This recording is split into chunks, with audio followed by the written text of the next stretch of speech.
ટ્રેનમાં ટીટી આવ્યા. હા, બધાની ટિકિટો ચેક કરતા હતા. એમાં એક ડબ્બામાં 4 જણા બેઠા હતા. એને કે ભાઈ આગળ સ્ટેશન આવે ને ત્યાંથી તમે આ ડબ્બો બદલી નાખજો. કેમ? એ કે આ ડબ્બો વચ્ચેથી કપાઈ જવાનો છે. તો ઓલા કે અમે તો ખૂણામાં બેઠા છીએ. એને એમ કે ઊભો કાપવાના છે. હવામાં આમ તલવાર એક જણો હમે મારી નાખું, કાપી નાખું, વીખી નાખું. કોકે કીધું કે આ કોની સામે હમેળા કે ભૂત સામે મારી નાખું, કાપી નાખું. તો એક જણો કે ભૂતે તારું હું બગાડ્યું કે ધોતિયું.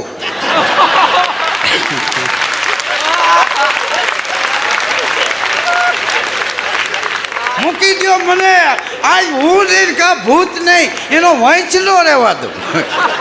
એક જણો કે ભાઈ લાય હું ધોઈ દઉં, તલવાર મૂકી.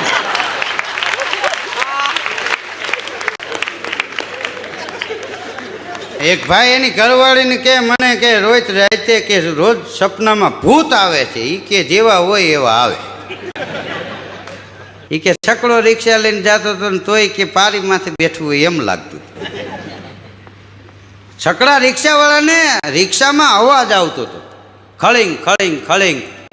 તો ગેરેજ વાળાને ત્યાં જઈને રિક્ષાને બ્રેક મારીને રિક્ષાનું સ્ટેરિંગ પકડીને ઊભા ઊભા એક ભાઈ ઊભો હતો. એને એમ કે ગેરેજ વાળો હોય છે. એ કે ભાઈ આમાં અવાજ આવે છે. ઓલો કે તો તમે નીચે ઉતરી જાઓ, મારે જોવું પડશે. નીચે ઉતરી ગયો તો ઓલો લીવર મારીને બેસી ગયો. ત્યાં ગેરેજ વાળો સામેથી પાન ખાઈને આવ્યો. રિક્ષાવાળો કે ઓલો ભાઈ રિક્ષા લઈને ગયો, આમાં અવાજ આવતો તો જોવા, પણ કે એ ગાંડો હતો.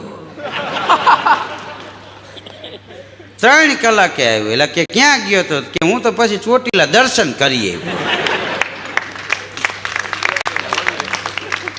તો ગેરેજ વાળો ઓલાને કે તો તારા ભાઈ ગામમાં ભલે 3 કલાકે આવ્યો તો ખરો.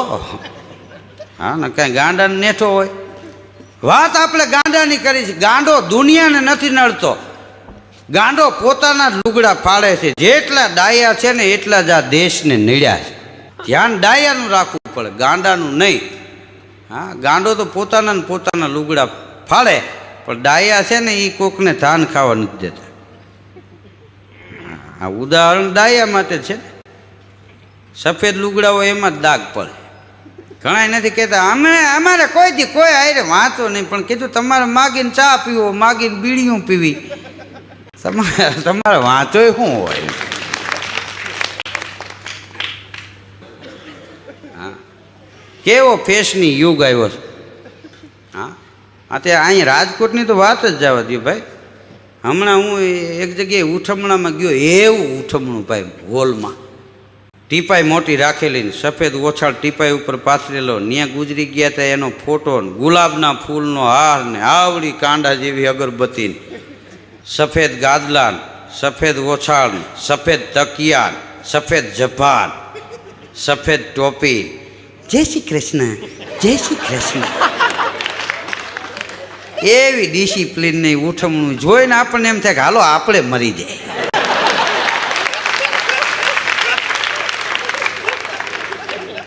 હમણાં એક ભાઈના બાપા ગુજરી ગયા હતા. તમે બધા ઉઠમણામાં ગયા હતા. વળી મેં બાપાના દીકરાને પૂછ્યું, બાપુજી કાંઈ બીમાર હતા? બાપાનો દીકરો કે ના રે ના, છેલ્લા પ્લોટનું બૂચ મારીને ગયા. જાતા જાતા બૂચ મારી જવાનું. હા, એક ભાઈ આમ બજારમાં નીકળ્યા ને તે દવાખાને બહાર બોર્ડ માર્યું હતું, ડૉક્ટર ફલાણા ફલાણા ડિગ્રી DVD. ઓલા માણસને એમ થયું કે ભાઈ આ ડિગ્રી કંઈક નોખા પ્રકારની. ગયો અંદર, સાહેબ બેઠા હતા, પગમાંથી પગ ચડાવેલા, લાંબી થાય એવી ખુરશી, ચશ્મા. બોલો ભાઈ. એ કે મારે દવા નથી લેવી, પણ હું તો આ પૂછવા આવ્યો છું, આ ડિગ્રી DVD એટલે શું? તો કે એના 200 રૂપિયા થાય. ભાઈ આ કહેવાના 200 રૂપિયા થાય. તો એટલે 200 રૂપિયા આપ્યા. કે હવે કયો? તો કે ડી એટલે ડિગ્રી, બરોબર, વી એટલે વિનાના, ડી એટલે ડૉક્ટર, ડિગ્રી વિનાના ડૉક્ટર.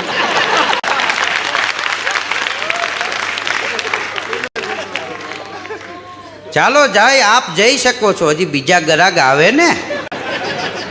હવે એમાંય ધંધો હાલતો તેને ગમે એ દવા આપો તો અટણ હાલે એવું બોર્ડ મારો તો હાલે એવું કાંઈ વાંધો નથી. હા, રેલવે સ્ટેશને બોર્ડ માર્યું હતું, સૌરાષ્ટ્ર મેલ 5:30 વાગે આવશે. 6:30 થયા ને ટ્રેન ન આવી. એક ભાઈ તપી ગયો, એ કે ટાઈમે ટ્રેન નથી આવતી ને હું બોર્ડ માર્યું છે. તો પટાવાળો કે આ બોર્ડ માર્યું એટલે જ તમને ખબર પડે છે ને. આ મોળી આવી નકર તમને શું ખબર 2 દી પછી આવે તો. ઇમિટેશન જ્વેલરી એટલે બગસરાનો માલ, ટૂંકામાં પિત્તળના દાગીના બનાવે ને એને ઇમિટેશન કહે, સુધરેલી ભાષામાં ખબર ન પડે. ઇમિટેશનનું કરે છે કે ઇમિટેશન એટલે તો કે ખોટું કામ કરે છે. મનસુખભાઈનો છોકરો તો કે એનો બાપે એવો જ હતો, હાથ પેઢી થયા ખોટું જ કરતા આવે. એલા કીધું આ ઇમિટેશન ખોટું એટલે કોઈનું હોમ નથી ખાઈ જતું. હા, તમે જુઓ અટાણે સોના ને ચાંદીના ભાવ કેવા થઈ ગયા. બાયુને હાથ લઈ દો તો ઉધરસ બંધ થઈ જાય. મંગલસૂત્ર લઈ દો, હા તો મંગલ વર્તાવા મને કીરે. બોલો, જેવી તેવી જમાવટ છે. વીટી તો કે 2 ઈટી. એક જણા એની ઘરવાળીને 2 નાખીને દેકારો બોલી ગયો. કોઈએ કીધું શું છે કે એને જોતી હતી વીટી, પછી કે મેં 2 ઈટી. લગન ટાણે કે માથાકૂટ કરે છે. લગન તો ગીત ગાવાના હોય, આનંદથી મોજથી પ્રસંગ ઉકલી જવો જોઈએ, અને કે આ ટાણે વીટીની ખોળીને બેઠી. એટલે કીધું હાલ્યા રાખે, બાયુનો સ્વભાવ છે. આ લગ્ન કર્યા જ માગે છે ને, તો મને કે મારી જાત તો હું લીલ માગત. એક ભાઈને ત્યાં લગ્નમાં હું ગયો તો મને ઘર તણી ભેટી પડ્યો. મારો બાપલીયો આવ્યો, મારો વિહામો આવ્યો, મારો વાલીડો આવ્યો, મારો દાદલીયો આવ્યો. મને એમ થયું કે આનો પ્રેમ તો જો. મેં કીધું ભાઈ મારે પાછું બહાર પ્રોગ્રામમાં જાવ. અરે મને કે પ્રોગ્રામ તો બીજાય થાય, મારા દીકરાના લગ્ન બીજા થાય. પ્રોગ્રામમાં જાઉં, રોકાઈ જાઉં, જમીન જાય જો મને કે. મેં કીધું ક્યારેક જમી જાય, આ છેલ્લો જમણવારો મને કે. હવે આવશું તો હું જમાડીશ નહીં, આ તો મારો ભાવ બોલે. હું રોકાઈ ગયો.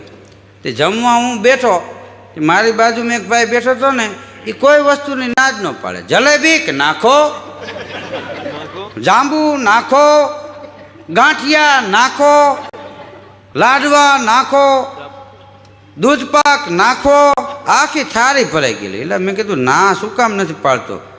મને કે ભાઈ આપણે ગરીબ માણસ, આમ તો આપણાથી પુણ્યદાન ન થાય. આ હેઠવાળમાં જાય તો ઢોર ખાય, કૂતરા ખાય, કીડી મકોડા ખાય.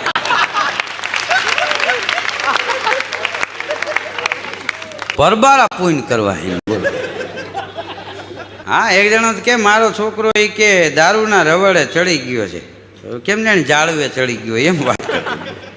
તો કે ભાઈ હાલ્યા રાખી, એ તમારો ઘરનો પ્રશ્ન. પણ કે ભાઈ હદ વટી ગયો, હવે તમે સમજાવો સારું. ઓલો કે પણ હું હદ વટી ગયો કે હવે તો મેં મારા હારું હાંકરો હોય એ પી જાય છે. હવે તું સીમાડો ટપી ગયો એમ કહેતો નથી. હા, હકીકતમાં ખોટી વસ્તુ કોઈને ગમતી નથી. હા, કોઈ માણસ પીન 2 પાન થઈ ગયો, એના કાનમાં જઈને એટલું કહીજો કે તમારો દીકરો ફૂલ થઈ ગયો છે, એટલે ઉતરી જાય. શું કામ મૂળ ખોટું. અમરનાથ નાથજી, હા, એને લખ્યું છે કે દારૂ કાયમ દુઃખ દેનારો, 2 ઘડીની મોજ, મોજ લેવામાં કંઈક મરાણા કજિયા થાતા રોજ. દારૂ મૂકી દૂધડા પીજો, આ દુનિયાને દુઃખ ન દેજો.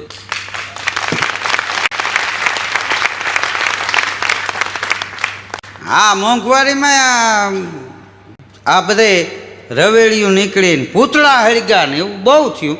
એમાં એક જણો દેશી પીને આવ્યો હતો. એ કે આ દૂધના એ કે 60 રૂપિયા થયા, એમાં રાયડું નાખો છો. અમે 5 રૂપિયાની કોથળી પીતા, અટાણે 100 થયા. અમે બોલ્યા આમાં સસ્તું કરો. હાલ્યા રાખે, હોતા હે ચલતા હે. હિન્દીએ ચડી ગયો બોલો. ત્યાં એક જણા આમ કરીને એસા મત બોલના ભૈયા. કીધું આમ કેમ રાખો કે હિન્દીમાં ઉપર લીટા આતે હે ને. શેઠની દુકાને એક ભાઈ કે ભાઈ આ સામે ફોટો રહ્યો ગજબ થઈ ગયો. હા, ઈ ભાઈ તો 3 દી પહેલા મને મળ્યા હતા. અમે બસ ભરીને બેઠા, ચા પીતો, બસ વયા ગયા. ફોટો હું રાખ્યો છે, હાર પહેરાવો જોઈએ, અગરબત્તી કરો. ઓયલો કે ભાઈ ઈ મરી નથી ગયા, જમવા ગયા. ફોટા હવે તમે જુઓ કેવા જાતના નીકળી ગયા.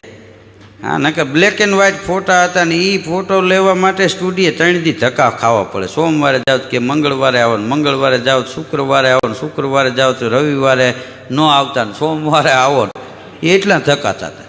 અટાણે 5 ફૂટ કોપી ગમે એવા લુગડા પહેર્યા હોય તો કોટટાઈ બનાવી દે, માથે ટોપી ને ચશ્મા આવી જાય ને આપણે એમ થાય ઉલડીને ઘરી ગયા ક્યાંથી એમ ખ્યાલ ન આવે. હા, હમણાં એક ભાઈ એની દીકરીના લગ્ન કર્યા તો 8મે દી બાટી બોલી કે મૂર્તિયાને એક આંખે હુંચું નથી, હવે એ ધંધો શું કરશે? મેં કીધું કેમેરો લઈ દો, મને ફોટા પાડો. ભાગમાં હતું એ થઈ ગયું. મેં કીધું એની એક આંખે તો હું દે તમારી દીકરીને હાવ જાંજા માંજું કીધું. હા, વેણ્યું પડ્યું કે હા બેલું કોને નાખ્યું અહીં? એલા કીધું હા બેલું નથી.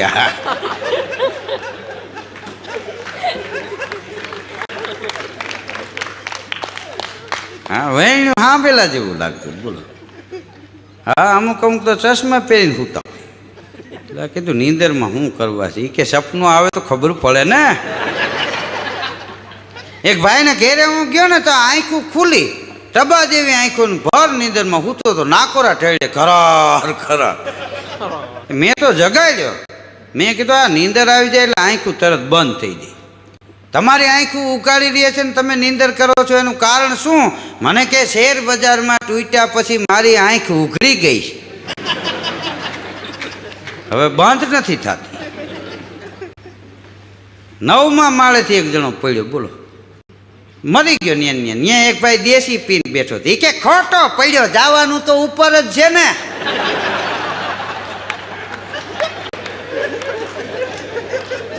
ત્યાં ઉપર નો ગળા ફાંઓ ખાઈ લેવાય, રન કપાઈ જાય બુદ્ધિ વિનાના. જીવતા તો ન આવડે, મરતા ન આવડે, બે ઘૂસતા મારી.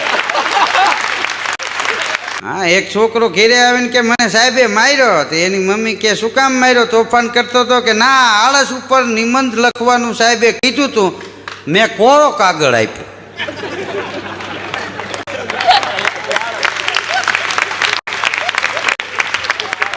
મેરા જીવન કોરા કાગજ કોરે હી રહે ગયે. અમુક અમુકના આળસનો કોઈ પાર નથી. આળસ માણસના જીવનમાં બહુ નડે છે. હા, માણસને આળસ જીવનમાં ન હોવી જોઈએ. માણસ ધારે તો શૂન્યમાંથી સર્જન કરી શકે, પણ આળસ ન હોય તો. એક તો આળસ મંડળ આખું બનાવ્યું હતું એક ભાઈ. હા, એમાં પ્રમુખને ઉપપ્રમુખને સેક્રેટરી 60 સભ્યો ભાઈ, લૂંબે ઝૂંબે. ધીસ ઇઝ આળસ મંડળ. એમાં એક દી 5-7 જણા આળસ મંડળના ચોકમાં ઊભા હતા અને આળસ મંડળના પ્રમુખ નીકળ્યા. 80 ગાડી ગઈ. ઊંચો હાથ કર્યો ને તો એ ગાડી વહી ગઈ. બીજે દી આ લોકો એના ઘેરે ગયા કે તમે આપણા આળસ મંડળના પ્રમુખ, અમે આટલા સભ્યો ઊભા હતા ચોકમાંથી, અમે હગી આંખે જોયું, તમારું ધ્યાન હતું, અમે ઊંચો હાથ કર્યો, તમે એ કે ગાડી ઊભી ન રાખી. તો આળસ મંડળના પ્રમુખ કે એમાં બન્યું એવું, ત્યારે મારો પગ લીવર ઉપર હતો, પછી ઉપાડવાની આળસ થઈ.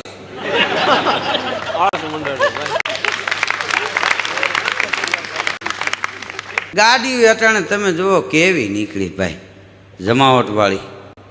હા, હવે તો બધા એરા બતાવે છે ને તમારે કઈ બાજુ જવું છે. હા, કદાચ દાણ ચોરી કરવા જતા હશે તો બોલશે કે આ ખોટો ધંધો છે, તમારો વાંસો ખમી નહીં શકે. માટે કહું છું, સ્ટેરિંગ વાળો. કેવી જબરજસ્ત ગાડીઓ આવી છે ભાઈ, અને લોનમાં છે, હગતા ભરાય ભરવા.